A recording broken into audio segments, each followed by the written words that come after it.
वंदनीय गुरुजन वर्ग आणि येथे उपस्थित असलेल्या माझ्या मित्र-मैत्रिणींनो, मी शुभ्रा लोटलीकर इयत्ता 7वी मध्ये शिकत आहे. आज 1 ऑगस्ट म्हणजेच लोकमान्य टिळक यांची पुण्यतिथी. त्यानिमित्त मी तुम्हाला माहिती सांगणार आहे. ती तुम्ही शांत चित्ताने ऐकून घ्यावे अशी माझी नम्र विनंती आहे. नेतृत्व ते जहाल ते लोकमान्य होते, समृद्ध लेखणीची जळती मशाल होते.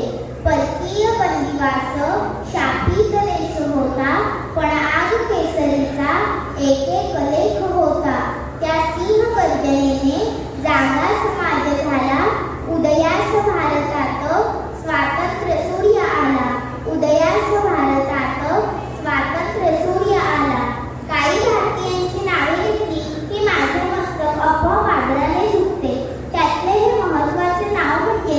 लोकमान्य टिळक हे भारतीय स्वातंत्र्य लढ्यातील एक थोर स्वातंत्र्य सेनानी होते.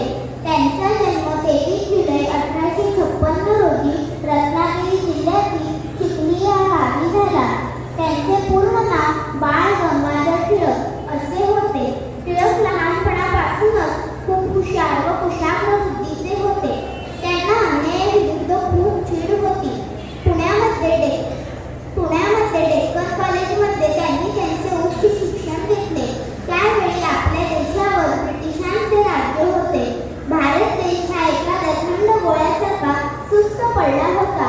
अशा वेळी ज्याप्रमाणे एखाद्या ज्वालामुखीचा उद्रेक व्हावा त्याप्रमाणे स्वराज्य हा माझा जन्मसिद्ध हक्क आहे आणि तो मी मिळवणारच अशी सिंहगर्जना करणारे आणि ब्रिटिशांना धमकावून सांगणारे लोकमान्य टिळक यांचे नाव अग्रक्रमाने घ्यावे लागते. आता खूप झाले योजना, खूप झाले विचार. आता एकतर मरा नाहीतर मारा. कोण कुठला आहे हा इंग्लंड देश? आपण सगळे हिंदुस्थानी जर एकत्र येऊन त्याच्यावर फुंकलो तरी सुद्धा त्याच्यात वाहून जाईल. आता स्वातंत्र्य मिळाल्याशिवाय आम्ही गप्प बसणार नाही. मी या लोकांचा आहे आणि हे लोक माझे आहेत. लोकमान्य टिळक हे अतिशय करारी, स्वातंत्र्यप्रिय, स्वाभिमानी, जिद्दी, आत्मविश्वासाने भरलेले देशभक्त होते. भारताला स्वातंत्र्य मिळवून देण्यासाठी सर्व भारतीयांना त्यांनी फार मोठी प्रेरणा दिली. लोकांमध्ये स्वातंत्र्याविषयी जागृती निर्माण केली. लोकांना स्वातंत्र्यप्रिय बनवले. त्यांनी विविध शैक्षणिक संस्था स्थापन केल्या. केसरी आणि मराठासारखी वर्तमानपत्रे सुरू करून लोकांमध्ये स्वातंत्र्याविषयी रणशिंग फुंकले. आपल्या जहालवाणीने आणि लेखणीने त्यांनी इंग्रजांना फार मोठे आव्हान दिले. स्वदेशी, स्वराज्य, राष्ट्रीय शिक्षण आणि बहिष्कार ही चतुसूत्री त्यांनी भारतीयांना दिली. होम रूल ही चळवळ टिळकांनी नेत्यांनी चालवली. सर्वसामान्यांचे नेते म्हणून लोकांनी त्यांना लोकमान्य ही पदवी दिली. लोकमान्य टिळक हे फार मोठे देशभक्त होते. देशाला स्वातंत्र्य मिळवून देण्यासाठी सर्व भारतीयांना त्यांनी फार मोठी प्रेरणा दिली. महात्मा गांधी यांनी टिळकांना आधुनिक भारताचा निर्माता असे म्हटले होते, तर ब्रिटिश अधिकारी त्यांना भारतीय असंतोषाचे जनक असे म्हणत असत. 1908 मध्ये टिळकांवर राजद्रोहाचा खटला चालला व त्यांना मंडालेच्या कारागृहात 6 वर्षांचा तुरुंगवास झाला. असे हे लोकमान्य टिळक देशाच्या स्वातंत्र्यासाठी स्वतःला झोकून देऊन शेवटच्या श्वासापर्यंत कार्य करीत होते. अशा या थोर युगपुरुषाने मुंबई येथे 1 ऑगस्ट 1920 रोजी अखेरचा श्वास घेतला. त्यावेळी त्यांच्या अंत्ययात्रेला 2 लाखाहून अधिक लोक सहभागी झाले होते. आपल्या देशासाठी जीवन समर्पित करणाऱ्या या थोर नेत्यास माझे कोटी कोटी प्रणाम. धन्यवाद.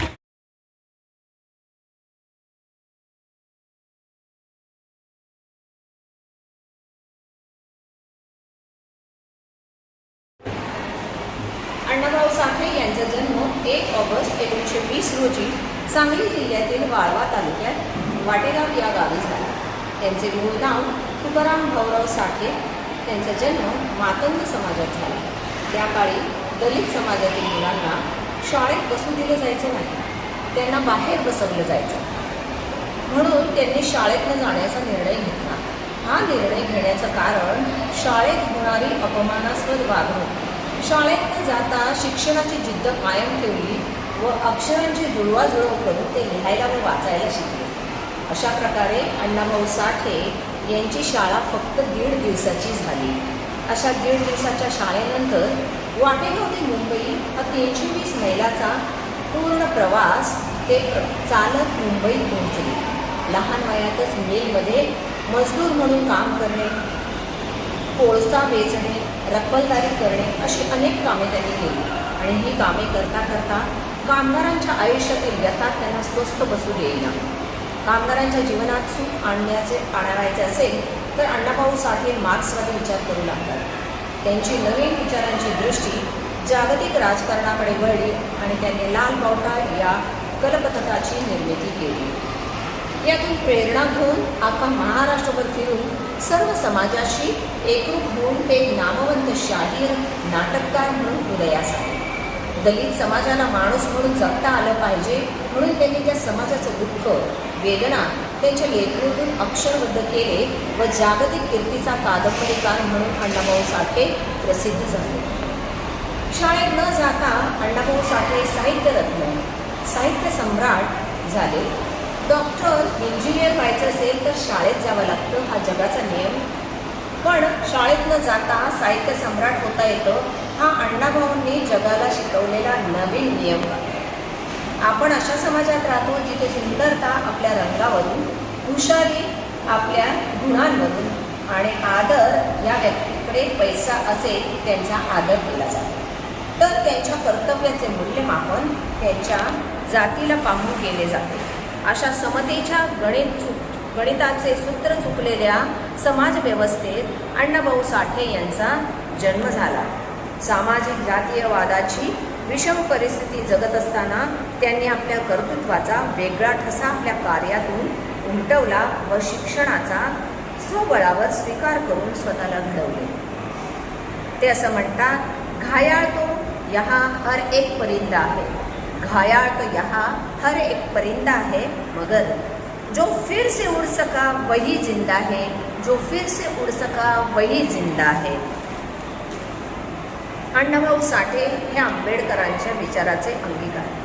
बाबासाहेब म्हणतात, मार्क्स हा आमच्या भाकरीचा प्रश्न सोडवेल, परंतु आमच्या पाठीच्या कण्याचं काय? मला माझ्या भाकरीपेक्षा माझा स्वाभिमान प्रिय आहे. बाबासाहेबांचे हे विचार अंगीकारात आणताना अण्णाभाऊ साठे आपल्या कामगार बांधवांना सांगू लागले, शेळी होऊन 100 दिवस जगण्यापेक्षा वाघ होऊन 1 दिवस जगलेले बरे नाही का? यात बाबासाहेबांच्या विचारांशी असलेले त्यांचे संधान दिसून येते.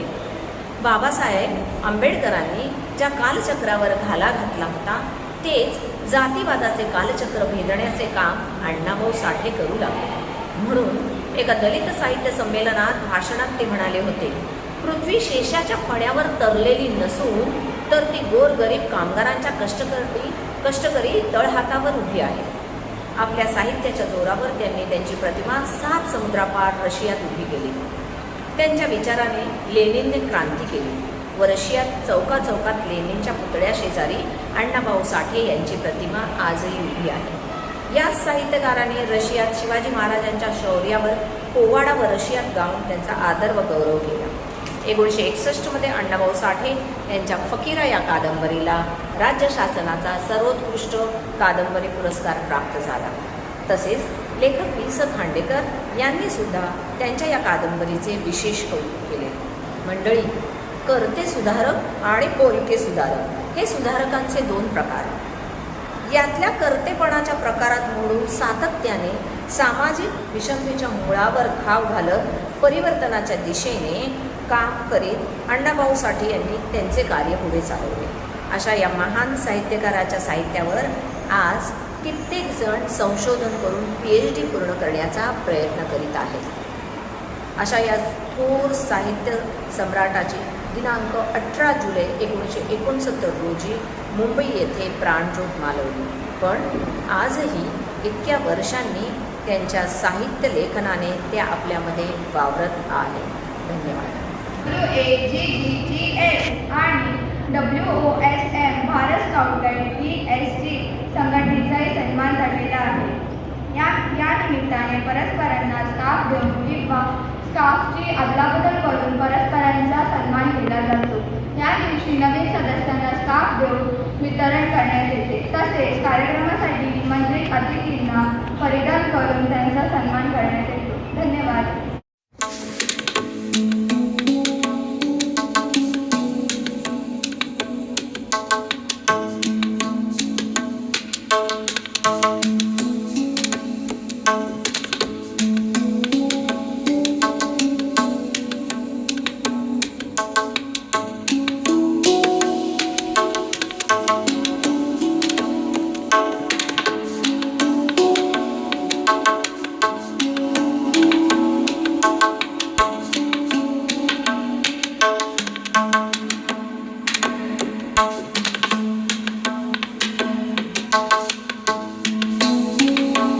आता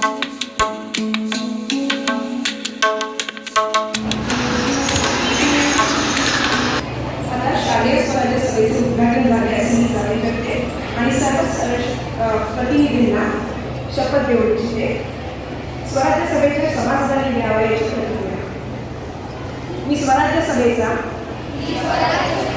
सभासद म्हणून आई-वडिलांस व ईश्वरास स्मरून प्रतिज्ञा करतो की मी माझ्या शाळेच्या उत्कर्षासाठी सतत प्रयत्न करेन. शाळेतील सर्वांशी बंधुप्रेमाने वागेन. नित्य नियमाने ईश्वर चिंतन करेन. नियमाने व्यायाम करेन. सर्व व्यसनांपासून व दुर्गुणांपासून अलिप्त राहून इतरांनाही कसे राहावे म्हणून प्रयत्न करेन. राहणी साधी ठेवून माझे काम स्वावलंबाने करेन. दुसऱ्यांना मदत करण्यास मी तत्पर राहीन आणि झालेल्या उपकाराबद्दल कृतज्ञ असेन. थोर विभूती गुरुजन यांच्या संबंधी माझ्या मनात नेहमीच आदर असेल. शाळेची शिस्त, अभ्यास व नियम मी उत्तम रीतीने पाळेन व आदर्श विद्यार्थी होण्याचा सतत प्रयत्न करेन.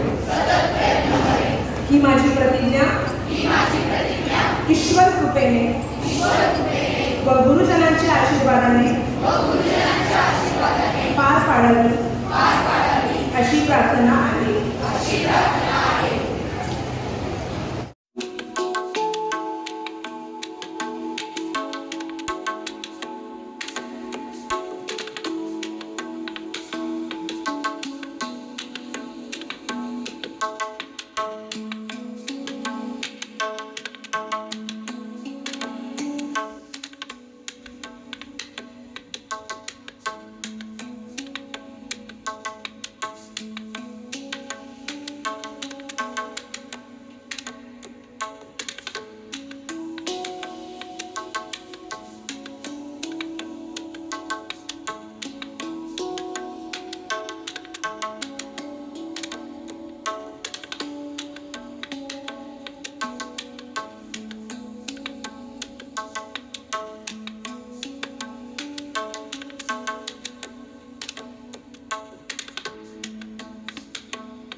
दादर येथील लॉ कॉलेजच्या प्राचार्य डॉक्टर जाधव मॅडम, आपल्या शाळेचे मुख्याध्यापक प्राचार्य महाले सर, पीटीएच्या उपाध्यक्ष,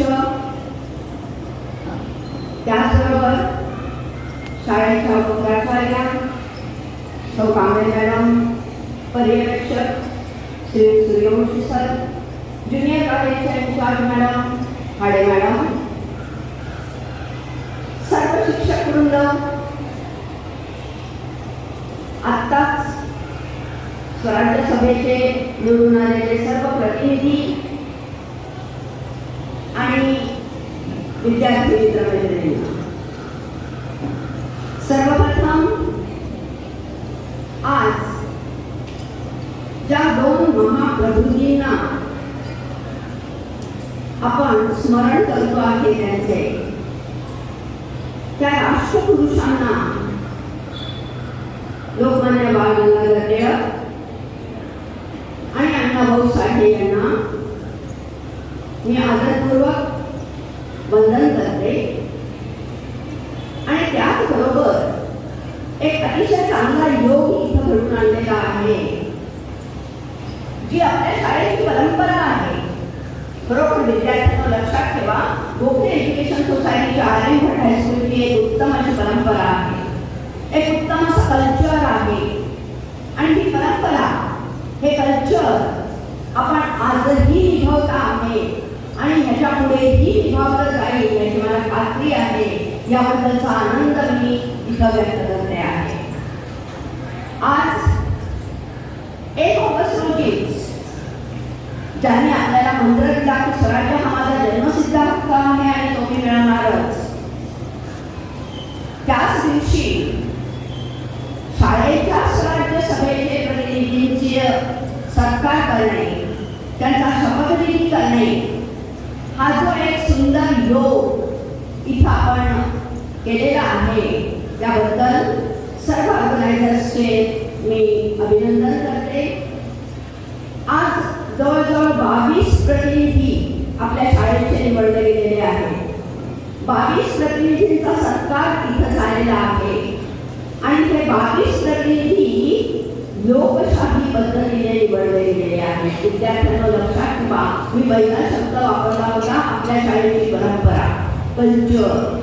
लोकशाही पद्धतीने हे प्रतिनिधी निवडायचे ही आपल्या शाळेची परंपरा आहे आणि 104 वर्ष ही परंपरा आपण जतन केलेली आहे आणि ती याच्या पुढेही आपण वृद्धिंगत करत जाणार आहोत.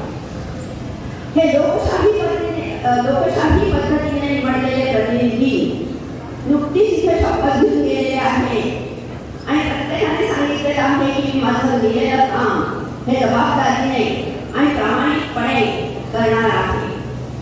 आत्ताच आपल्या प्रमुख अतिथी डॉक्टर जाधव मॅडमने आपल्याला सांगितलं की हक्क, अधिकार आणि कर्तव्य, जबाबदारी ह्या एका नाण्याच्या 2 बाजू आहेत, ज्या two sides of one coin. आणि म्हणूनच जेव्हा आपल्याला एखादा अधिकार येतो किंवा हक्क येतो, त्याच वेळेला आपल्यावरती जबाबदारी पण येत असते. हे प्रत्येकाने लक्षात ठेवायचं असतं. आणि म्हणूनच फक्त हक्क बजवायचे असं नसतं, तर त्याबरोबर येणारी कर्तव्य, त्याबरोबर येणाऱ्या जबाबदाऱ्याही आपण निभवायच्या असतात. आताच ह्याच समारंभामध्ये शुभदानी खूप छान माहिती दिली लोकमान्य टिळकांबद्दलची. खरंच कौतुक करावं असं वाटतंय मला तिचं. आणि सर्व शिक्षकांचं आणि तिच्या पालकांचं सुद्धा, की इतका आत्मविश्वास आमच्या विद्यार्थ्यांमध्ये आहे की इथं येऊन इतक्या सुंदररित्या एखाद्या व्यक्तीची थोर व्यक्ती येते, साधीसुधी व्यक्ती नाहीये, अशा थोर व्यक्तिमत्वाचं सहज सोप्या भाषेमध्ये वर्णन करणं, समर्पक भाषेमध्ये वर्णन करणं हे साधं सुद्धा काम नाहीये. पण त्या विद्यार्थिनींनी इथे येऊन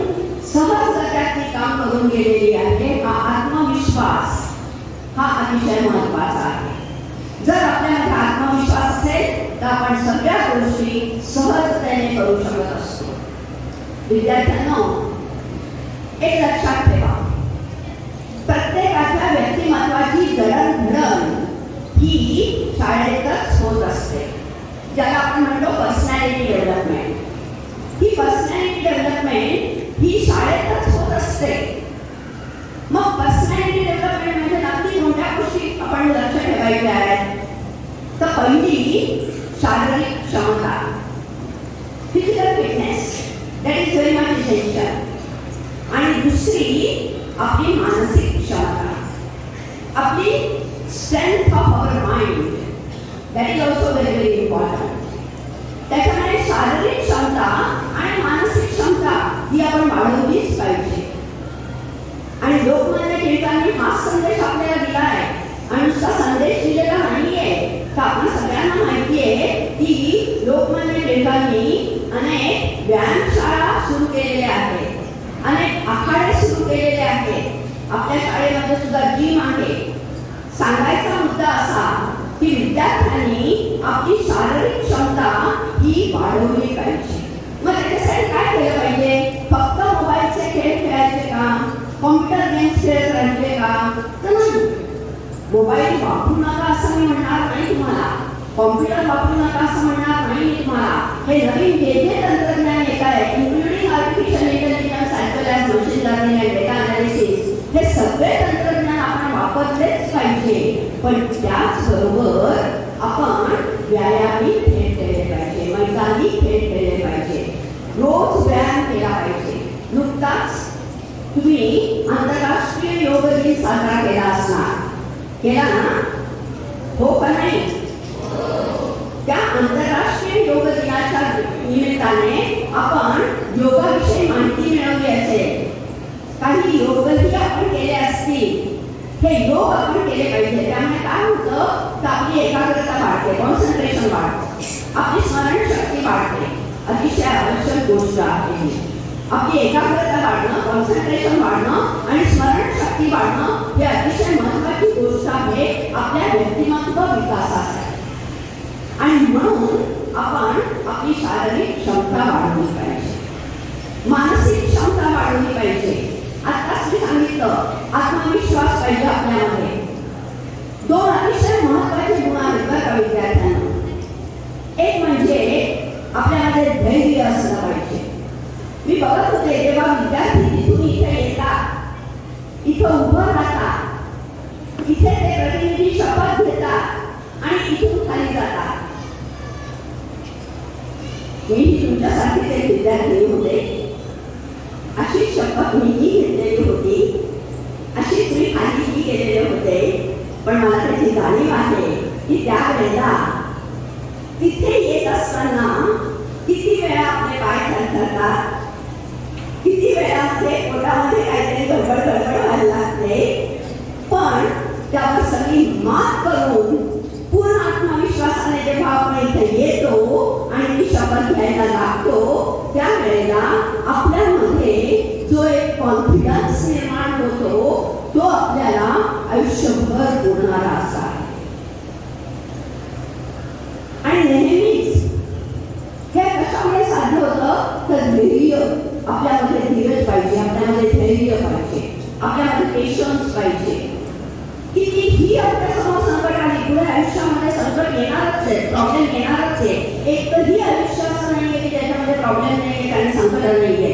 येऊ द्या ना, किती प्रॉब्लेम यायचे ते, किती संकट यायची ते. आमचा गोखलेचा विद्यार्थी हा इतका धैर्यवान आहे, इतकं त्याचं मनोबल उंच ह्याच्यावर घेऊन ठेवलेलं आहे की तो कुठल्याही संकटांना, आव्हानांना, प्रॉब्लेम्सला घाबरणारा नाहीये.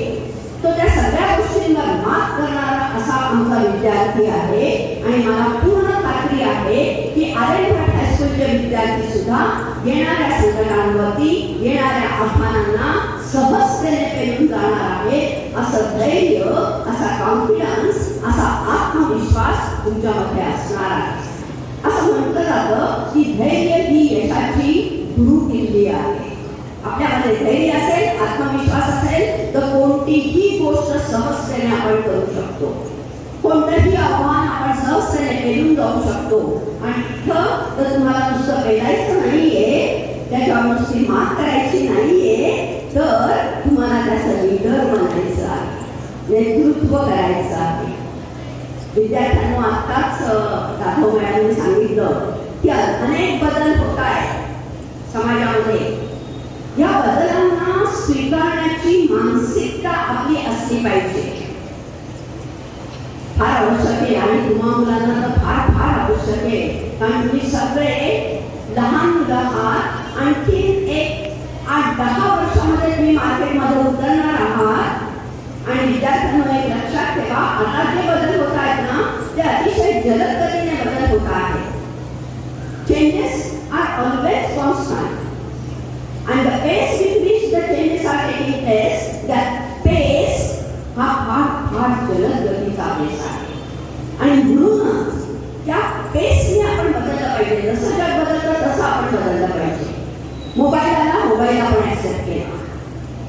कॉम्प्युटर ज्यावेळी आला होता त्यावेळेला कॉम्प्युटर आपण ऍक्सेप्ट केला. आर्टिफिशियल इंटेलिजन्स आता येत आहे, आर्टिफिशियल इंटेलिजन्स आपण ऍक्सेप्ट करायला पाहिजे. पण या सगळ्या गोष्टींचा सकारात्मक वापर केला पाहिजे. पॉझिटिव्ह यूज अतिशय आवश्यक आहे. नुसता मोबाईल आला म्हणून 24 तास मोबाईल मध्ये रमणं हे बरोबर नाही. टीव्ही आहे म्हणून मूव्हीज आणि सिरियल्स मध्ये तासनतास घालवणं हे योग्य नाही. प्रत्येक गोष्टीचा वापर कसा करायचा, कसा सकारात्मकरित्या करायचा ते आपल्याला आधी माहिती पाहिजे. आपले माजी सचिव सर डॉक्टर मोसो गोसावी, ऋषितुल्य असं व्यक्तिमत्व, जे माझेही गुरु होते, त्यांनी आपल्याला 4 गोष्टी सांगितलेल्या असायच्या बरं का नेहमी. पहिलं नॉलेज, आपल्याला ज्ञान असलं पाहिजे. मग ते यंत्र असो, तंत्र असो, तो अभ्यास असो, तो विषय असो, त्याचं ज्ञान आपल्याला असलं पाहिजे.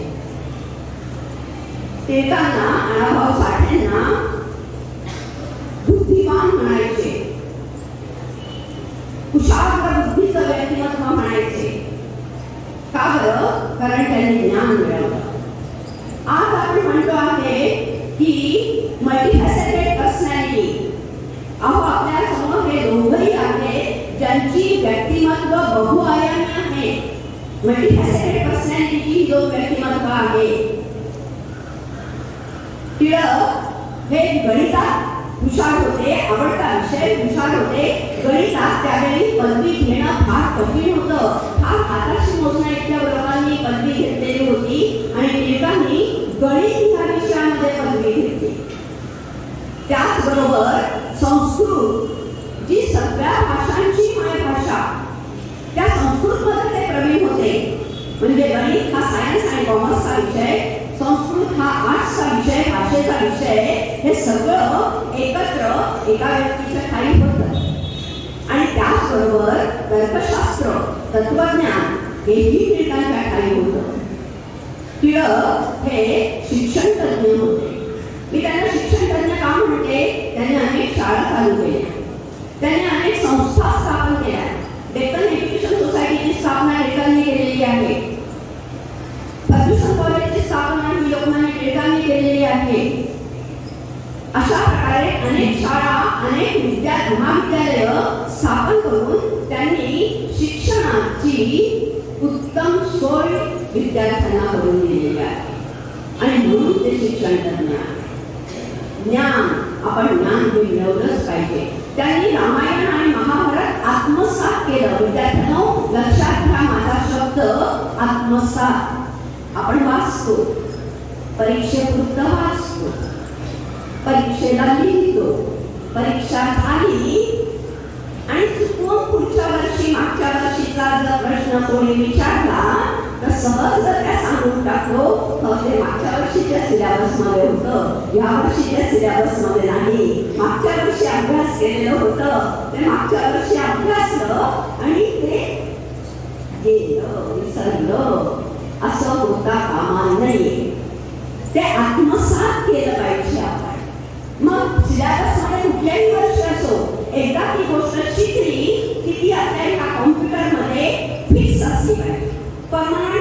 फिट झालेली असली पाहिजे. मग केव्हाही विचारा, सांगता आलीच पाहिजे आपल्याला. अशा प्रकारे सगळ्या गोष्टी आपण आत्मसात केल्या पाहिजे. ज्ञान आपण आत्मसात केलेलं असलं पाहिजे. त्यामुळे पहिलं गोष्ट knowledge. Sir doctor M S Gosavi सरांनी, आदरणीय सरांनी आम्हाला दुसरी गोष्ट सांगितलेली होती, ती म्हणजे ॲटिट्यूड, सकारात्मकता. सगळ्या गोष्टी पॉझिटिव्हली बघा. तुमच्यामध्ये निगेटिव्हिटी येताच कामा नाहीये. चुकून निगेटिव्ह विचार आले तर ते बाजूला सारा प्रयत्नपूर्वक आणि सकारात्मक विचार मनामध्ये पेरणी करत राहा. Always think positively. ॲटिट्यूड. तिसरी महत्वाची गोष्ट सरांनी सांगितली, स्किल्स. तुमच्यामध्ये काय कौशल्य आहे, त्या कौशल्याची तुम्ही कशी काय ग्रोथ करता आहात, कसं काय विकास करता आहात. कुठलं कौशल्य आहे तुमच्यामध्ये? भाषणाचं कौशल्य आहे, लेखनाचं कौशल्य आहे, वाचनाचं कौशल्य आहे, सादरीकरणाचं कौशल्य आहे, कितीतरी स्किल्स आहे. कॉम्प्युटर वापरण्याचं कौशल्य आहे, मोबाईल वापरण्याचं कौशल्य आहे, अनेक स्किल्स आहे. ऑर्गनायझेशन स्किल आहे, मॅनेजरियल स्किल आहे, जे पुढच्या आयुष्यात तुम्हाला लागणार आहे. या स्किल्स, ही कौशल्य तुम्ही विकसित केलेली असली पाहिजे आणि हेच वय ह्या स्किल्स शिकण्याचं.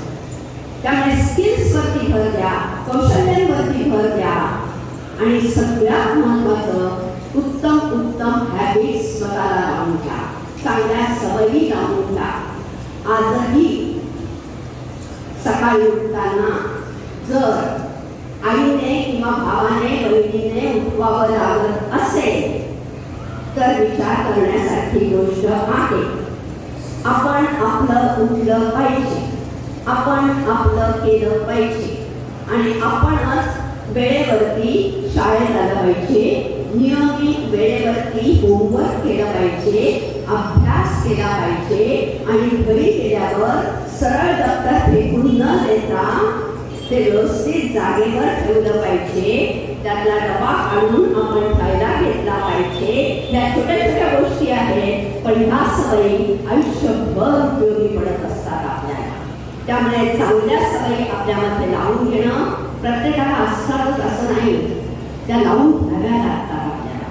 त्याच्यासाठी प्रयत्न करावे लागतात. आपण म्हणतो ना, प्रयत्न वाळूचे कलर गणिता केलं गळे, त्याप्रमाणे प्रयत्न केला तर काहीही अशक्य नाहीये आणि म्हणून प्रयत्न करायचं आणि आपली शारीरिक आणि मानसिक क्षमता खूप वाढवायची आहे. दररोज संध्याकाळी आपण म्हणतो हेल्थ इज वेल्थ म्हणतो ना, त्याचबरोबर आपण संध्याकाळी जेव्हा जेव्हा देवासमोर उभा राहतो तेव्हाही म्हणतो आरोग्यम धनसंपदा म्हणतो ना. मग आरोग्यम धनसंपदा नुसतं बोलायचं नाहीये, ते करूनही दाखवायचंय. मॅडमने आता सांगितलं ना, नुसतं बोलू नका, कृती करा त्याच्यावरती. त्यामुळे आपण नुसतं बोलायचं नाहीये, कृतीही करायची आहे. आणि सुरुवातीला आपण गोखले गीत घेतलं बघा, त्या गोखले गीतामध्ये एक ओळ शेवटची आहे. कुठली ओळ आहे ती शेवटची? की प्राण हे राष्ट्रापती. मग मी माझ्यासाठी तर निश्चित प्रयत्न करणार आहे, माझ्या विकासासाठी, माझ्या शाळेच्या विकासासाठी प्रयत्न करणार आहे, पण त्याचबरोबर माझ्या समाजासाठी आणि माझ्या राष्ट्राच्या विकासासाठी मी प्रयत्न करणार आहे आणि त्यासाठी मी माझं सर्वस्व अर्पायला तयार आहे. याची जाणीव कायम आपल्या मनामध्ये ठेवायची आहे. पुनश्च एकदा आपल्या सर्व प्रतिनिधींचं मनपूर्वक अभिनंदन करते. जे मुख्यमंत्री आणि सचिव आहेत, त्याचबरोबर सभापती आहेत, त्यांच्यावर बऱ्याच जबाबदाऱ्या आहेत आणि मला खात्री आहे की ते त्या जबाबदाऱ्या पूर्णपणे जबाबदारीनिशी प्रामाणिकपणे पार पाडणार आहेत. पुनश्च एकदा सगळ्यांचं अभिनंदन करते. महाले सरांनी मला इथं बोलवलं, आपल्याशी संवाद साधण्याची संधी दिली, त्याबद्दल त्यांचेही मी आभार मानते आणि आपली रजा देते. धन्यवाद.